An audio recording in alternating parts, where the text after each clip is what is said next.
yang apa yang dimainkan lah gitu oleh Pak Bekal atau aparat desa gitu ya untuk penguatan bisnis baik BUMDes maupun juga khususnya yang perhutanan sosial atau LPHD itu. Kita punya berbagai kemarin bagian terkait dengan apa namanya itu pungutan.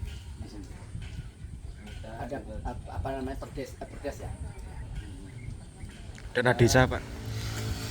Kalau dana desa, Dana desa apakah untuk bisa mengcover misalnya infrastruktur untuk wisata, jalan apa-apa? Kita sudah kemarin, sebenarnya itu skala prioritas sebenarnya. Dari tahun 2020 infrastruktur utama yang mana aksesnya itu untuk wisata, apalagi ada distribusi di sana. Retribusi. Ya, ada kopi misalnya, pertanian itu skala prioritas. Namun kita 2 tahun di tahun 2020, 21 sampai 2022 ini tidak maksimal karena kita terus distribusi. Tapi namun dari tahun 2020 sampai 2022 kami tetap bisa alokasikan APBD kami ke infrastruktur juga, namun tidak begitu maksimal.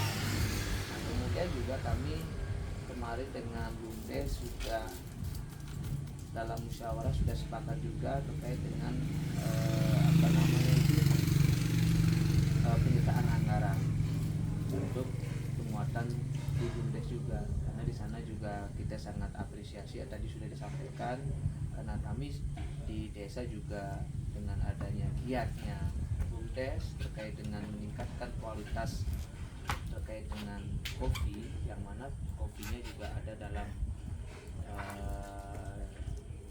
yang diambil dari perhutanan sosial. Ini juga sangat membantu kita baik di KTH semua ini, di KTH selain mereka berkecimpung di wisata, namun di sana dengan adanya juga Pak Bausi dengan Pak Agus yang selalu mendampingi kami terkait dengan bagaimana mengembalikan, bagaimana untuk meningkatkan situasi kondisi yang mana setiap tahun kami juga sudah barang tentu menganggarkan dalam konservasi lagi. Nah, kemudian kami juga di kecamatan di Buleleng dengan kerjasama 8 desa ini sangat membantu nantinya ke depan di perhutanan sosial ini akan terjaga dan semakin kuat fondasi kita, kemudian upaya-upaya kita untuk menciptakan Buleleng yang paling ujung ini berkaitan dengan konservasi yang mana dulunya masih sangat berkelanjutan, karena kami juga tidak bisa kami bekerja sendiri. Kami juga sangat membutuhkan pihak-pihak terkait, kemudian rekan-rekan kami juga di 7 desa ini yang selalu mensupport, yang selalu punya care dalam artian dulunya sumber mata air yang tidak pernah tidak pernah selesai, dalam artian masih dalam polemik, tapi dengan adanya SK dari Bupati terkait dengan kerjasama 8 desa untuk menjaga konservasi, untuk menjaga kawasan dan bukit namanya, kawasan dan bukit ini yang sangat juga kami nanti dari dulu. Kalau Pak Bekal apa istilahnya dari dana desa ya, bukan dari sama maksud saya dari penerimaan pendapatan desa ya, PAD dari PAD itu berapa dana atau dana desa dulu ya. Dana desa itu berapa per tahun? Dana yang desa yang dari dari Kemendes dapat berapa per tahun? tahun ini berapa ya, Bang? total ya lebih ya, 1 lebih ya. 1,1. DD dan ADD-nya, Iya, termasuk DD ADD-nya. ya. Nah, itu berapa persen kira-kira dari istilahnya anggaran desa ya? Apa itu dominan kah atau hanya kurang dari 50% dana desa tadi dari total budget anggaran setiap tahun desa untuk belanja macam-macam? Untuk apanya ya maksudnya Pak? Kan desa itu kan Alokasi. ada anggaran toh setiap tahun toh, setiap tahun ada anggaran untuk Ya. belanja macam-macam lah, termasuk Ya. tadi untuk Ya. infrastruktur dan seterusnya. Dana desa itu porsinya berapa persen? Yang untuk sebagai sumber total dulu desa dulu. Misalnya gini maksud saya, kalau misalnya dana desa itu anggarannya itu 2M. Iya. Nah, lalu dari dana desa itu ada 1,5, berarti kan cuma 500 dana yang dari sendiri kan gitu ya. Nah, seperti itu kah atau ini 1,5 tapi total budget itu sampai 5 gitu. Berarti kan sebagian besar sebenarnya dari usaha desa ya, dari penerimaan desa gitu. Apakah hanya dari Atau dana desa ya, penerimanya jangan sebagian besar malah semua dari dana desa saja gitu. Maksudnya gini Pak, kan APBDes-nya desa itu 1,3 miliar kan Ya, itu misalnya. Dari 1,3 miliar itu berapa sih DD dan ADD-nya, berapa PAD-nya atau pendapatan dari asli desa atau pendapatan lain-lain gitu maksudnya, berapa persen ya gitu. Dari ini baru sisi penerimaan, nanti Sisi anggaran penerimaan. saya mau tanya soal dari PS-nya berapa nih. Ini dah. Ini saya lupa ini yang detailnya lupa ini. Nah, nggak perlu angka detailnya, yang penting kira-kira porsi-porsinya lah, perkiraan gitu ya. Saya ingin ada bayangan misalnya kalau kemarin Kemarin itu waktu yang kemarin sempat kita dapat berapa persen Pak? Iya enggak? Ini mohon maaf ya. Seperti ini Pak. Kalau dana desa di Wonogiri saat ini masih di atas 80% dana dari pusat. Ya, dana dari pusat. Karena desa Wonogiri ini kan desa membangun Pak. Desa Wonogiri desa membangun. Kita desa itu belum bisa memaksimalkan usahanya.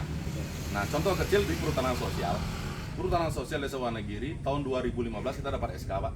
2015 dapat SK.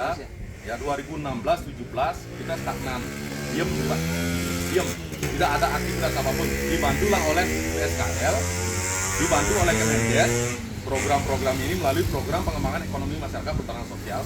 Kita ada review rencana kerja dan ada beberapa kegiatan-kegiatan termasuk promosi dan lain sebagainya di tahun 2018. Di sana kita baru mulai bangkit Pak, baru mulai bangkit. Nah, setelah kita bangkit di sana, apakah tidak ada problem? Justru ada, Pak.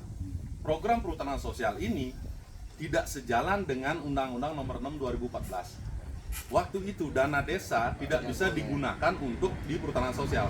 Nah, itu kami pada waktu tahun 2018 kita coba sampaikan kepada Bapak Dirut PDD Pak Nugroho. Saya sampaikan sempat terjadi sedikit perdebatan lah di Buleleng. Sampai juga kami juga diundang waktu itu ke Jogja. Makanya Permen Desa 16 2018 itu terinisiasi juga dari Wonogiri Pak. Karena kami waktu itu sempat bilang, Pak, kami mohon maaf, kami mengalami permasalahan di desa. Maksudnya ada sebagian masyarakat kami meminta dana desa dialokasikan ke perhutanan sosial, tidak bisa karena nomenklaturnya tidak ada. Yang ada di Undang-Undang 6 2014 itu pasal 75 tentang hutan milik desa, bukan hutan desa. Kan ini sudah nyapir, terjadi sedikit clash. Setelah terjadi sedikit clash, kita coba sampaikan itu Pak. Muncullah Permen Desa 16 2018 itu di tahun 2018 akhir, munculnya kalau tidak salah bulan Oktober itu launchingnya di waktu itu kami di Jogja. Nah, kalau tidak salah pas lembaran 40 sampai 43 ada di sana. Dana desa bisa digunakan di program perhutanan sosial dengan 5 skema. Nah, sebelumnya itu yang kami lakukan itu dana desa tidak bisa masuk. Kami juga baru jalan. Pendapatan kami yang dari objek wisata hutan itu kami semua plot untuk ke perhutanan sosial Pak. Seperti di Banyumale, penataan kawasan Banyumale kan butuh dana ini Pak. Butuh dana pembuatan jalan, pembuatan tempat MCK, ruang ganti, penataan di lokasi dan sebagainya itu butuh dana tidak sedikit Pak. Nah, kami juga mencari CSR juga, mencari bantuan, termasuk juga ada jalan-jalan menuju ke ke objek wisata kami, namanya jalan kalau kami sudah desa kami dari desa tertinggi sampai terendah itu headnya 300 sampai 400 meter headnya beda tingginya dengan rentang 3,4 kilo. Bisa dibayangkan Pak, 3,4 kilo dengan ketinggian sekian, bagaimana jalan kami masuk, gang kami kecil di sana, sedangkan arus lalu lintas pengunjung itu sudah cukup tinggi. Pendapatan kami kembalikan ke sana Pak, karena dana desa kami PR-nya banyak nih Pak, banyak jalan-jalan desa kami terlalu banyak karena desa kami sebelah rata-rata masuk gang dan tidak bisa terkoneksi antara satu gang dengan gang lainnya. Nah makanya PR-nya Pak Mukal ini luar biasa sekarang Pak. Mereka harus memutar pikiran, memutar semua. Bagaimana sih bisa membuatkan akses itu. Nah dari sana makanya segala pendapatan itu dulu tidak masuk dulu ke desa, langsung kita eksekusi, kita gunakan di lapangan. Gunakan di lapangan sampai di tahun 2019. 2019 perencanaan kami di tahun 2020 semua masuk PAD. Karena PR kami, di Banyumale, kantong papasan kita bikinkan karena jalan desa yang lebarnya 2,5 meter itu harus ada lalu lalang, nggak mungkin mobil berpapasan, kita bikin pelebaran kanan kiri 1 meter supaya bikin kantong-kantong papasan. Terus akses jalan menuju ke pos tiket, terus tempat ruang ganti lain sebagainya, gazebo lain sebagainya. Semua dari pendapatan mereka kita masih kembalikan. Termasuk saya pun jadi ketua BUMDes LPAD tidak ngambil pendapatan dari sana. Terus terang bisa ditanya sama teman-teman. Ada nggak mereka ketua BUMDes yang sampai segede gitu ngambil pendapatan dari sana? Nggak ada. Kita ingin membangun. Kita maunya di 2020 kita plot semua ke desa. Jadi PAD. Nggak taunya Tuhan berkenan lain Pak. Sebelum Pak Mekel kami bisa menikmati dana itu, COVID tutup belas, nggak bisa kita melakukan apa-apa sampai di tahun 2020 ini. Di 2022 baru kita mulai merangkak dari bulan Maret ya. Bulan Maret baru kita ada pergerakan sedikit demi sedikit sampai saat ini. Makanya kalau seperti apa yang Pak tanyakan tadi, berapa persen dananya masih di atas 80% Pak dari pusat. Selainnya itu baru ada dari pendapatan pihak ketiga, pendapatan asli desa dan pendapatan lain-lain. Nah mudah-mudahan dengan sekarang dengan berjalannya hubungan kami, berjalannya juga dengan perkembangan ekonomi masyarakat kami di desa, dengan kunjungan kami yang sudah mulai meningkat, seperti itu Pak. Mudah-mudahan ke depan dana desanya itu bisa berimbang dengan dana pendapatan asli desa. Akan tetapi Pak, dengan berjalannya sekarang, walaupun tidak secara teradministratif ya, tercatat sebagai dana desa atau sebagai pendapatan asli desa, itu sudah sebagian besar bisa dinikmati oleh masyarakat kami melalui mereka beraktivitas pengelola wisata. Karena pengelola wisata yang ada di desa kami itu 100% adalah masyarakat desa. 100% baik dari para pelaku usaha yang ada di sekitaran itu, trekking, guide trekking, lain sebagainya 100%. Kita bekerja sama dengan travel agent, kecuali hotel-hotel yang ada di Wonogiri baru tidak milik orang desa Wonogiri seperti itu. Nah, itulah kondisi. Pengelolaan wisata misalnya Pak ya, itu kan berarti ada karcis masuk nih. Ada tiket masuk Pak. Tiket masuk, kemudian menjadi income LPHD ya atau BUMDes ya kan ya. BUMDes. Berarti kan nanti ada porsi untuk desa gitu ya, masuk ya. Ada Pak. Bentuknya apa tuh, retribusi atau semacam bagi hasil atau apa? Itu kemarin sudah kita rapatkan, putuskan sesuai dengan apa yang diharapkan Pak Mekel dengan masyarakat juga harapan kita. Dari itu sudah tercatat melalui peraturan desa dan akan kita rumuskan menjadi peraturan perbetul bersama terkait dengan retribusi masuk desa kan begitu. Karena semua sekarang harus teradministrasi Pak, karena takut nanti Pak Mekel punya uang banyak nanti tidurnya di tempat lain Pak. Kan gitu. Pendapatannya jelas, tercatatnya nanti tidak jelas kan itu regulasinya. Saya juga membangun komunikasinya itu dengan beliau. Kita ingin di sana ada jelas Pak. Di bawah BUMDes LPHD ada kelompok pengelola wisata. Kelompok pengelola wisata itu adalah masyarakat desa. Dari pendapatan penjualan tiket itu terbagi menjadi dua dulu Pak. Dibagi menjadi 50%, 50%. 50%-nya itu untuk kelompok biaya operasional kegiatan. 50%-nya ini, 15%-nya ke desa melalui BUMDes. 5%-nya kami punya desa adat Pak. Desa adat. 2%-nya kami punya kelompok sadar wisata. Kelompok sadar wisata, kalau berbicara tentang kelompok sadar, apa sih hubungannya, kan mungkin ada pertanyaan seperti itu. Kelompok sadar wisata itu adalah kelompok yang dibentuk, Pokdarwis yang kelompok dibentuk untuk sadar wisata. berarti di sana tidak ada aktivitas ekonomi. Ya, mereka tidak boleh mengelola keuangan, tetapi kita anggarkan dari mana? Kalau masa orang aja diajak disuruh berkelompok aja tidak kita anggarkan. Tidak ada, kita anggarkan dari wisata yang 2%. Ada 5% lagi untuk konservasi, Pak. Oke. Mereka sudah menyiapkan nanti bila kelompok tani hutan yang lain membutuhkan, itu ada konservasi kita lakukan setiap tahun Tapi sekali. sebentar, itu tuh yang teman-teman atau pemuda-pemuda atau intinya orang yang aktif di Pokdarwis itu kan sebenarnya dia apa istilahnya, yang menjadi pembela Iya. kegiatan wisata juga kan. Iya. Apa kegiatannya ngapain sih Pak? Kalau Pokdarwis itu dia bisa melakukan promosi, terkadang mereka mengikuti pelatihan-pelatihan. Iya. Kan kita juga butuhkan anggaran untuk Oh, minimal bukan- sekedar uang bukan- rokok, uang Bukan perjalanan. dia yang ikut mengelola ya.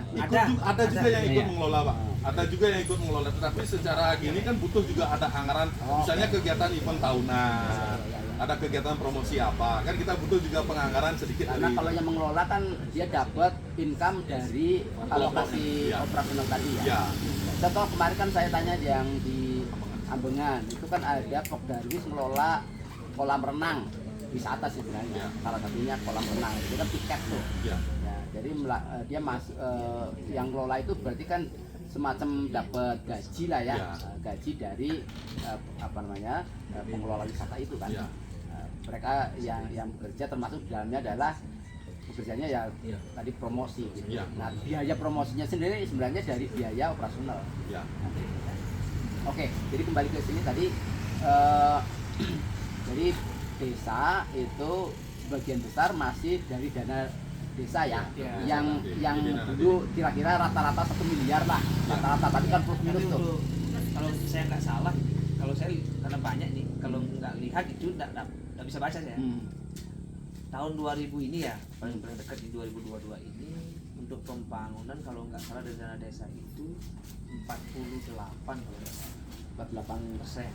48%. Ya, karena kan ada potong 40% dari BP 104 itu kan 40% untuk penanganan pangan. Kan itu tidak yang macam-macam itu. Iya, iya. Jadi itu yang menyebabkan kita sangat bingung. 38 Oke. kan? 38 yang jadi kewenangan Ya. desa lah. 40 BLT, 20 BL 40 BLT, 40 BLT, 20 ketahanan pangan, Ketahanan pangan, 8% 20% ya. 8% untuk gini. eh, 8% siaga bencana kan. bencana ya. 38 yang di tahun 2022 yang intervensi pusat masih, Pak. Iya. Ya. Kan gini, dana sendiri ya dana Iya. yang masuk desa itu satu tadi ada dana desa khusus ya. Iya. Dana desa dari pusat. Iya. Ya. Lalu dana pusat itu sendiri sebenarnya ada beberapa yang lain juga selain dana desa itu kan. PHR. Ya kan Ada DD, ADD, PHR. Nah, lalu ada mungkin dari kabupaten atau bahkan dari provinsi kan ada juga alokasi sendiri ya. Iya, Itu jadi bisa kan gitu ya. Tapi melalui OPD kali ya. Iya. Dak gitu loh. Dan Oh, Ya, ada. melalui OPD ya. Oh, yang lola OPD masing-masing ya. Itu alokasi aja. Alokasi desa ini. Ya. Alokasi desa ini dapat sekian tapi sebenarnya mengerjakan Iya. OPD ya. Tapi kami Tapi dari itu dicatat kan di desa kan bisa dicatat nggak? Kan kayak gitu enggak ya? Enggak masuk ke anggaran ini. Enggak, Maksudnya, masuk. kalau yang dana yang dikelola oleh desa aja, itu Iya. ada dana desa, ada anggaran Nah. dana desa, ada PHR Nah, gitu. ini, Iya, ini PHR. penting Pak. Jadi gini tadi ya. Kalau yang dana pusat tadi jelas 1 miliar kan dikasihkan desa. Tapi kalau dana yang melalui OPD, di mana desa ini kan dapat sasaran nih, Ya. misalnya dibuatkan jalannya, kan gitu. Bisa jadi jalan itu habis 1 miliar misalnya kan gitu. Itu kalau nggak dicatat desa, kalau nggak dicatat, padahal itu kan bagian dari pembangunan desa kan. Kalau nggak dicatat desa kan berarti padahal itu kan sudah dibangunkan desanya. Tergantung Jangan-jangan gini, masuk rencana pembangunan desa juga gitu. Gimana? tergantung gini Pak, jalan yang dibangun itu aset apa? Kalau itu jalan yang dibangun jalannya kabupaten, tercatatnya di kabupaten Pak. Gitu dia. Ya, Pak, maksudnya gini, dari sisi infrastruktur kan itu sebenarnya apa namanya tuh termasuk bagian dari pembangunan desa kan. Iya, bagian Bapak tadi dari ceritakan banyak gang kan, gitu ya. Banyak gang itu bisa jadi nggak semua pengeluaran atau pembiayaannya harus dari dana yang dipegang oleh desa kan, sudah dialokasi. Nah, maksudnya koordinasinya, ya, koordinasi atau perencanaannya itu nyambungnya di mana ya dengan Musyawarah dengan rencana PDM? pembangunan desa di tingkat kecamatan, Pak. Ada ya? Ya. Jadi udah tercatat ya? Ya, Oh, nanti desa- alokasi misalnya khususnya kalau infrastruktur misalnya dari PUPR gitu ya? Ya. Musrenbang. Musrenbang itu masuk Cam, ya? Musren Kecam. Musrenbang Cam masuknya yang Dari di kita luar dulu masuk. baru musren kecamatan baru kabupaten. Oh, Jadi oke. ada dana dari pusat, ada Betul. dana dari. Nah maksud saya berarti perencanaan pembangunan di desa dengan begitu kan sudah mengeluarkan Foksi-foksinya. yang lain-lain yang sudah dikerja yang Ya. tahun ini akan ada kementerian ini masuk di sana. Mestinya dengan Musrenbang desnya itu kan sudah terakomodir ya. Ini nanti yang rencananya kita membutuhkan ABC yang ini akan didanain dari kabupaten, Iya. Iya. pusat kah, atau Iya. apa yang ini dari kita sendiri dari Sudah desa sudah sendiri. sudah dilaksanakan. Ya. Bahkan kan ada misalnya sumber-sumber dari swasta ya, Ya, CSR macam-macam gitu. Misalnya saya perlu bangun jembatan, Ya. oh itu dari CSR aja. Kan mesti tercatat juga Ya. di anggaran pendapatan dan Ya, belanja kasih dananya dari desa sini kan, ya. gitu ya. Kita nggak pegang uangnya, Iya. Ya. tapi bentuk Perencanaannya. fisiknya itu sudah tercatat di sana. Tapi kan harus kita catat bagian dari pembangunan desa. Jadi Pak Boga bisa klaim itu kan waktu saya jadi kepel tuh bangun kan, yang uangnya bukan dari saya, tapi dari CSR kan gitu. Itu mekanisme ini ya, memang harusnya sumber anggaran itu. sumber anggaran. Termasuk tadi misalnya kalau PS berarti kan ada bantuan dari PSKR dan lain. Tapi kalau dari desa sendiri belum ya Pak ya untuk PS. Untuk PS tuh termasuk dana Karena desa porsi desa dari jadi belum ya? dana Oh desa kita sudah ada ada sudah ya tadi. dapat. Ada. Enggak. Kemarin di tahun 2000 tahun berapa Pak? Anda di Berbong Pak? 2021 awal dia dapat juga dana aspirasi sana sebesar 125 jutaan untuk sepanjang mungkin mendekati 400 ya, Ya, ya, ya. 400 meter. Itu karena ketebalannya di sana 15 persen. Nah, Ya, itu aja dapat. itu tidak ada atau sudah masuk dalam rencana pembangunan desa? Tidak ada dulu. Oh. Kita di sana Rencana pengerasannya masuk. ya Rencana pengerasan jalan. di RKP kita ada kayak itu nih. Nah begitu ada COVID kan tidak bisa jalan nih, tapi kita bisa raih dana itu. Tapi ini dana aspirasi yang untuk infrastruktur. Iya. Ya. Saya membayangkan gini Bu, Pak Bekal ini kalau punya planning ya, punya rencana setiap tahun itu, Iya. bahkan 5 tahun lah, punya rencana 5 tahun. Tahun ini kegiatannya ini kan gitu ya.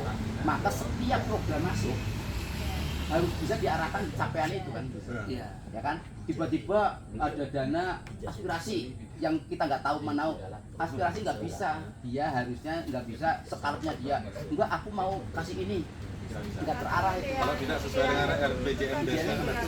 Beberapa memang masih seperti ini, Iya. kalau masih even dari pusat Dari sana masih ya? ada Oh, juga iya. ya. Kita pas kebetulan ada dulu di BGM dan termasuk di RKP-nya sekarang juga ada. Tapi masih masuk dari prioritas yang diprioritaskan desa sih Ya. pasti masih Masuk. ya, Hmm. karena kebutuhannya pasti Ya. jauh lebih banyak daripada yang sudah Ya, ya. didanai. Jangan tiba-tiba dikasih sesuatu yang sebenarnya kita nggak butuh, yang Tapi- butuh Ya. nggak dikasih. Ya. itu masih hal Kalau yang rebutan gitu gini ya. bro, ada aspirasi, oh di sini alokasikan. Gitu. Lah iya, pokoknya saya mau ngasih aspirasi sekarang saya kan gitu. Tapi Kita harus juga lewat- misalnya contohnya sederhana, kita tuh nggak butuh apa namanya tampungan air gitu ya. Tampungan air kita nggak butuh, air sudah ngalir dari gunung, tiba-tiba pokoknya ini beli bak air gitu. Repot kita. Menurut saya. Kalau tadi yang dapat ini dari Biasanya bisa nolak tuh, bro. itu Ah, tadi bisa. peralatan Bisa. Bisa nolak ya? Karena kita enggak ada itu di planning enggak ada. Oh, lah ya. Di perencanaan enggak ada misalnya. Kecuali kita harus mikir lagi. Ya, mikir lagi. ada juga tapi yang lain. Ada. Kalau alat ekonomi produktif tadi bentuknya apa sih pengolahan? Kalau alat ekonomi produktif yang sudah kita punya di pengolahan kopi yang belum cuma satu sih, grading alat sortasinya. Yang sortasi itu belum kita punya. Ya. Yang itu dia yang belum kita punya. Mau tak kasih nggak pernah mau soalnya. Nanti aja dulu ya. Saya gini karakternya Bu, Pak ya. Kalau saya belum bisa melakukan kegiatan, belum bisa pertanggungjawabkan bantuan itu, tunggu dulu deh, saya siapkan orangnya dulu, paling saya gitu. Nanti kalau saya gitu karakternya Bang. Tapi bukan dengan adanya dari 2015 ini kayak gitu nih Dengan adanya perhutanan sosial ini sangat berarti buat kita di desa nih. Dan juga dengan adanya kegigihan dari BUMDes. Nah ini yang sangat juga membantu kita. Kalau tidak, mungkin Pak Prof bisa berpikir untuk kawasan sini dulu di desa kami Wonogiri ini, apa yang kami bisa kelola? Apa yang menjadi sumber PAD kami? Susah. Nah untung dengan adanya bapak-bapak ini, dulunya Pak ASD yang selalu hampir di sini kampungnya Pak, hampir di sini kampungnya. Di awal-awal Pak Kosia. Nah itu sudah dirasakan oleh hampir semua yang ikut terlibat dalam KTH ini Pak. Mereka bisa selain itu mereka bisa ternak kambing dan macam-macam itu. Nah dengan adanya pandemi ya kami masih bisa bernapas di sini dibandingkan dengan yang mohon maaf yang agak di perkotaan Pak. Nah kami juga sering marah-marah dengan Pak BUMDes. Ini tolong kalau kita tidak punya ya lahan seperti ini yang luasnya 250 hektar, mau ngapain kita di pandemi ini? Walaupun ada yang sedikit bandel-bandel Pak, tapi dengan adanya bandel-bandel kita sudah dengan regulasinya juga LPHD kita, dengan rekan-rekan semua ini, dia mulai berpikir inovasinya dan bandelan gitu, mulai dia bisa oke, sadar diri gitu Pak. Nah dulu memang kita gregetan, bahasa Balinya gregetan dengan nakal-nakalnya mereka, tapi dengan kita yang kita sadar. Nah, Pak Bekal ini kan kemarin kita sudah cerita ya soal kerjasama antar desa. Ya. Nah, kebetulan juga Ketua Forum ada. Saya lihat kemarin ya belajar dari Ampungan kemarin, kan kalau di Bali ini kan ada Subak, ada organisasi Subak, yang juga ada tadi bersama antar desa. Nyambungnya di mana ya? Saya karena kemarin saya ngobrolin tentang Subak, peran dari desa ini, desa Wonogiri itu penting sekali karena posisinya kan di atas ya, berarti menjadi sumber air. Yang sementara ini saya pahami, Subak itu mengelolanya kan kalau air sudah ada, gitu kan, lalu ya mungkin dia mengelola saluran gitu ya sampai penggunaan. Tapi sumber mata airnya itu sendiri tidak menjadi kegiatan atau program penjagaan oleh Subak. Dalam bayangan saya belum tahu persis ya. Sementara kalau kerjasama antar desa ini kan orientasinya lebih menjaga sumber air ini, termasuk ya kita. Masih banyak hal yang tentu memang harus dikuatkan dalam arti menjaga ini sumber mata airnya dilindungi, kemudian ke bawah itu pengguna airnya tentu butuh ada kerjasama kompensasi bla bla dan sebagainya. Nah mungkin saya perlu juga nih penjelasan dari Pak Bekal maupun juga Pak Ketua BUMDes itu nyambungnya dengan Subak itu seperti apa kerjasamanya? Karena Subak tadi kan katanya berlevel-level bukan ya, pengurusnya atau organisasinya itu berlevel ya. Dan itu di luar organisasi Subak, perkumpulan iya, Subak juga ada. Dan itu di luar organisasi pemerintahan kan? Ya. Di luar organisasi BUMDes juga. Ya, Nyambungnya di mana? Saya belum tahu nih. Ya, kita kan di Bali ada Subak basah dan Subak kering. Kebetulan kami di sini ya Subaknya kering, Subak abian. Subak abian, jadi sangat penting sekali karena setiap tahun kami harus juga kembali lagi dengan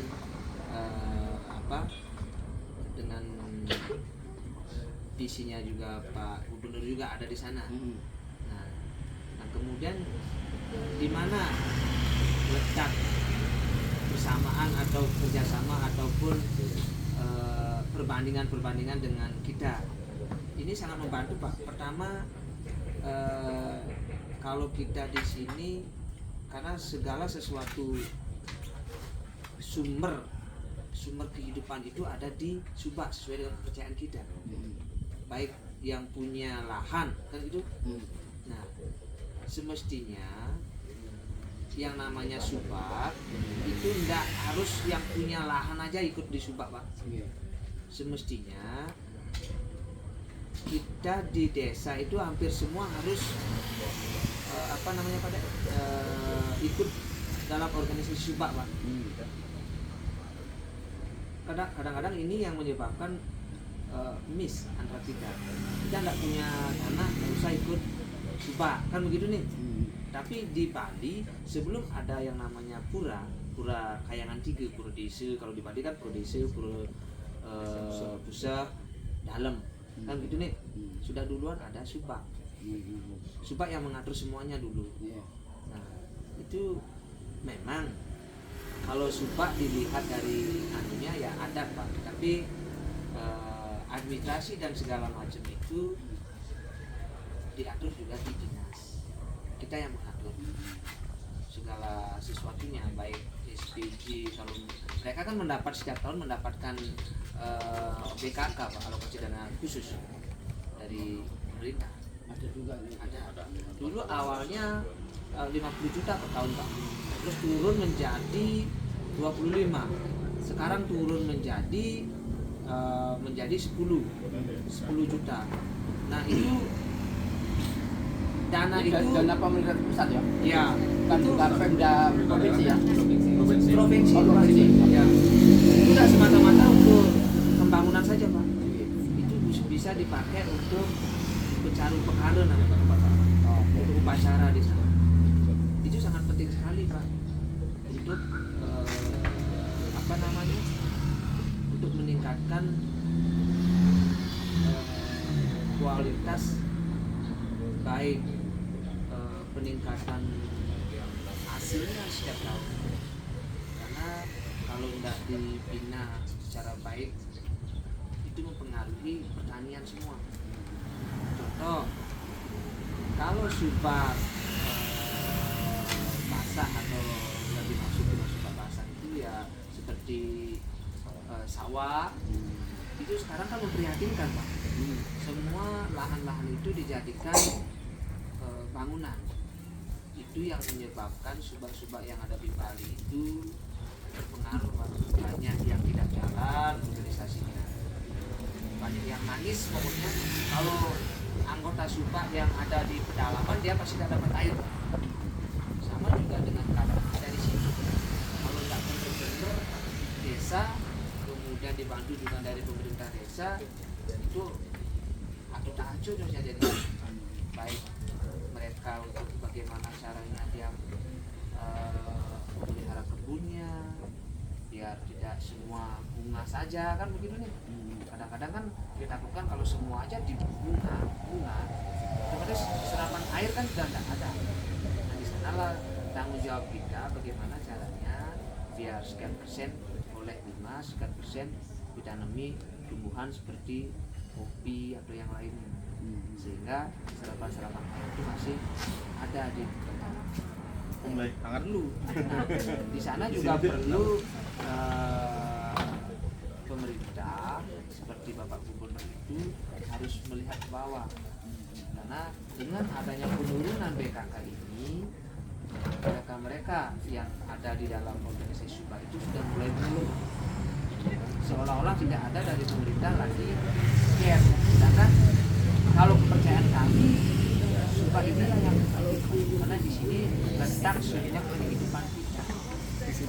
Ya, mungkin pekerjaan kita kan di sini letak sumber kehidupan kita. Sebentar, saya mau ingin klarifikasi, Pak. Tadi subak kering itu maksudnya yang ngelola tanah kering. Ya, kopi, perkebunan, Itu tanah kering. Tanah Iya. perkebunan itu subak kering, Pak. Subak Tanah kering persawahan namanya. subak basah. Dikelola oleh subak kering. Iya. Kalau yang ngelola sawah namanya subak basah. Berarti yang ngelola sawah itu yang butuh air tadi, Iya. yang mengelola saluran air. saluran air, generasi itu.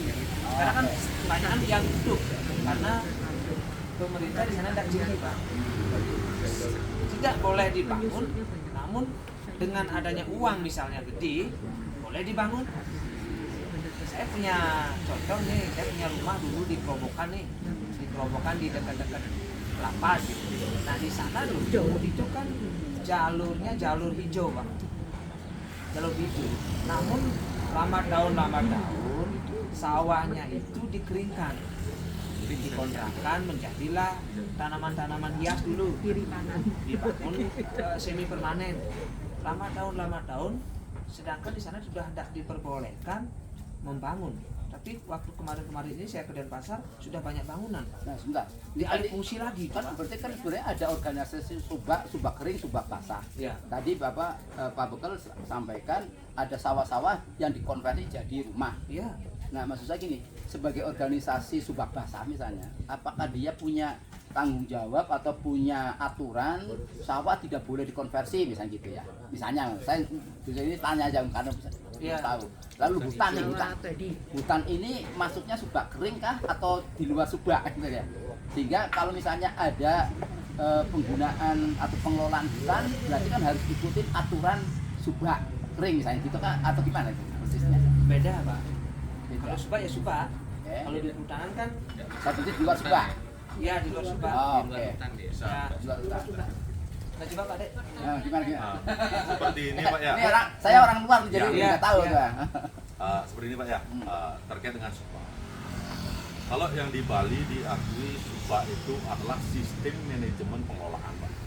Sistem manajemen pengelolaan yang diakui oleh UNESCO bagaimana mereka menata, kalau subak basah, bagaimana mereka menata saluran air dari sumber mata air sampai dia subak pemanfaat petani pemanfaat paling terakhir Oke. Yang paling terakhir. dengan standarisasi pembagian airnya seperti apa. Itu yang diakui karena memang petani kita cukup hebat Pak.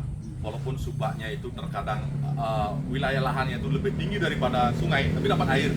Itu yang diakui mereka ngambilnya di mana seperti itu. Kalau subak basah itu adalah sistem tata kelola organisasi yang dilakukan di kawasan pertanian perkebunan. Nah, itulah subak, ada dua subak. Nah, terkait dengan hubungan antara perhutanan sosial, hutan, subak kering dengan subak basah. Kalau di program perhutanan sosial itu tidak masuk subak. Karena kenapa? Karena memang ininya beda wilayah hukumnya. Kalau subak basah itu bagaimana hubungannya kita? Adalah hubungannya bagaimana kita menjaga air itu tetap ada.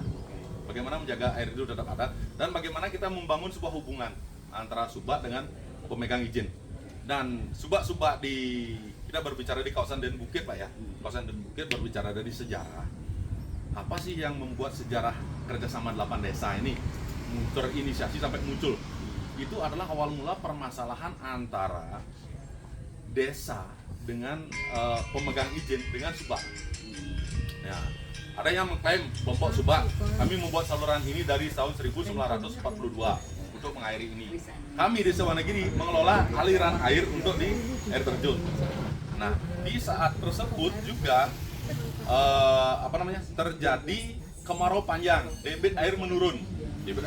Terjadilah sebuah clash nih Pak. Ada yang butuh terkait dengan ini, terkait dengan itu. Nah, di sana kami mencoba membangun sebuah komunikasi Pak. Membangun sebuah komunikasi. Dengan membangun sebuah komunikasi, kami juga sempat menyampaikan kepada subak itu atau organisasinya ada ketua, sekretaris bendahara lengkap Pak, secara organisasi lengkap. Kami menyampaikan, coba deh belajar lagi, saya bilang itu. Berapa luas subak yang Anda kelola, berapa debit air yang dibutuhkan supaya air ini tepat sasaran, tepat guna bisa sampai ke titik terakhir berapa. Terkadang kan gini, orang membutuhkan air itu bukan sesuai dengan kebutuhan, tetapi sesuai dengan keinginan. Nah, ini juga menjadi sebuah permasalahan kan, makanya subak itu juga selain juga harus pintar organisasi, mereka harus pintar menghitung berapa sih air yang dibutuhkan. Maka dari itu, nah program perhutanan sosial ini dengan adanya subak ini sebenarnya kita bisa lebih kuat. Kita harusnya lebih kuat ini dari subak, walaupun mereka memanfaatkan aliran airnya saja, irigasinya, tetapi mereka juga akan bertanggung jawab bagaimana kita menjaga irigasi jika memang sumber airnya lemah kan itu. Subak basah juga mereka juga butuh, subak kering juga mereka harus menjaga kan itu. Makanya di sini harus dibangun sebuah hubungan yang bagus, tersinkronisasi supaya nanti keberlangsungan ini jalan. Nah, maka dari itu kemarin di tahun 2018, dari tahun 2018 kita juga untuk meminimalisir terjadinya potensi konflik antara pemanfaat pemanfaat air yang dari Wonogiri ini ada berbagai Pak, ada untuk subak, ada untuk mini hidro, mikro hidro yang ada di dalam kawasan juga, ada untuk air bersih, ada juga untuk wisata. Kita harus membaca skala prioritas ini, semua butuh. Maka dari itu kemarin kita di tahun 2018 saya juga bersama Dinas PU termasuk juga beberapa tim kerjasama antar desa kemarin membuat mencari sebuah solusi, karena di dalam wilayah kami ini ada organisasi Subak juga. Subak ini membentuk organisasi namanya Subak Gede Tieng Tali, Pak. Itu anggotanya 33 Subak. Nah, Subak tergabung lagi menjadi sebuah organisasi. Ada satu Subak Pucak Lanap yang letaknya paling tinggi. Yang lainnya itu mereka mengambil air di bawah, di pintu bendungan Tieng Tali namanya, di jauh di bawah. Yang paling tinggi ini ngambil airnya di dekat sumber mata air. Nah, ini sebenarnya ada elevasi, ada pilihan kita mereka supaya air terjunnya bisa jalan, terus mini hidronya juga bisa jalan, terus aliran sungainya juga tetap, Subaknya juga tetap. Kemarin kita sudah bikin analisa termasuk juga kajian, termasuk juga RAB yang kita inginkan aliran ini dipindah, tidak di hulu lagi, karena di hulu ini bisa kita manfaatkan untuk air bersih. Karena sekarang kebutuhan air bersih meningkat, Pak. Dengan adanya program Pamsimas dari pemerintah pusat, ada program Pamsimas ya, dan sebagainya, adalah untuk bagaimana masyarakat itu menikmati air bersih dan sebagainya. Nah, ini sebenarnya kita mau pindah ke sini. Ada di bawah. Subak ini kan tidak harus butuh air dari sumber mata air. Mereka hanya butuh aliran air kan. Itu dipindah. Itu yang menghabiskan anggaran sesuai dengan RAB yang kita bikin itu ada 350 juta. Tetapi kita bawa kemana-mana itu masih berputar pada kewenangan, Pak. Ini kalau kami dari kabupaten, kami tidak bisa membangun karena ini dalam kawasan hutan. BPDAS apa kami akan kaji apakah ini kawasan dasnya ini dan lain sebagainya. Ini masih saya juga berpikir, Pak, sebagai ketua BKD, saya harus bawa kemana ini. Kemarin saya mencoba ini menyelipkan program itu ke BRI, tapi saya belum tahu sampai sekarang ini apakah diterima apa belum. Karena ini bersifat urgent sebenarnya. Jika memang ini bisa dipindah, Pak, debit air ke Subak ini bisa lebih besar, masyarakatnya tidak komplain. Nah, itu yang kami lakukan terkait dengan Subak itu. Itulah membangun hubungan sinkronisasi. Nah, Subak ini sebenarnya hampir sama dengan LPHD, Pak. Hampir sama dengan LPHD. Subak basah juga hampir sama, Subak kering juga hampir sama. Makanya sebenarnya maksudnya sama hampir sama sistem manajemennya. Subak, payung besarnya Subak. Di bawah Subak ada kelompok tani. Perhutanan sosial juga sama. Ada hutan desa, ada KUPS. Makanya di sini harus sebenarnya pemerintah itu harus berhati-hati, Pak. Perlahan-lahan nanti takutnya seperti ini. Mohon maaf. KUPS-nya bisa langsung naik, payungnya ditinggalkan. Ya. Tapi dari sisi keanggotaan ya, sebenarnya misalnya setiap orang, kalau orang pertanian kan berarti pada dasarnya dia anggota Subak, Ya. dia anggota LPHD, dia anggota KOP, kan gitu kan? Kalau di Orangnya sini sama ya? belum tentu, Pak. Belum tentu. Karena kalau di keanggotaan Subak kemungkinan besar masih memungkinkan. Kelompok tani, anggota petani iya, kelompok tani iya. Anggota Subak kan? Saya bukan anggota Subak. Enggak punya. Kalau saya anggota Subak juga. Iya, anggota Ya, Subak. kalau yang memungkinkan, Pak, petani, kelompok tani Subak. Nah, ini masih memungkinkan. Ya. Ya. Kalau LPHD, kelompok tani hutan KTH itu ke LPHD belum tentu juga masuk Subak. Nah, Karena dia nggak punya sawah. ya kelompok Subak juga belum tentu masuk ke LPHD. Nah, dengan seperti ini, saya juga sudah terkadang sekarang mulai berpikir, Pak. Sekarang ada LPHD, ada KUPS, ada Subak, ada kelompok tani. Pengalaman kita di desa Pak Wonogiri, ada Subak, ada kelompok tani. Sekarang kelompok tani ini seolah-olah sudah semakin lupa sama Subak. Karena kenapa? Karena mereka bisa mengakses langsung Ya. pemerintah ataupun bantuan pihak ketiga lain sebagainya, mereka kebanyakan langsung masuk ke kelompok tani, bukan melalui Subak. Makanya ini PS ini juga harus hati-hati supaya tidak besok payungnya besar, rumahnya besar, kamarnya mencar. Masing-masing KOP Ya, ngajuin. masing-masing KUP ngajuin. Ya. Ya, jadinya sebenarnya ini harus mulai dipikirkan lagi gitu. KUP ini mereka apapun yang dilakukan KUP ini harus perencanaan KUP ini masuk dulu ke lembaganya. Dari lembaganya ini mengkaji ulang mana yang menjadi skala prioritas, mana yang harus bisa kita laksanakan supaya payungnya ini tidak, karena sekarang kita lihat sebagian besar Subak di Bali, kalau yang Subak kering itu Pengurus subaknya itu hanya ngurusin terkait dengan upacara. Ya. Jarang mereka ngurusin terkait dengan Karena dia tata kelola kawasan, tata kelola tanaman, pengelolaan dan lain sebagainya. Itu sudah jarang kita lihat karena sudah banyak kelompok tani yang bisa mengakses secara langsung dan masuknya tidak melalui subak. Mereka bisa masuk secara bebas langsung ke kelompok.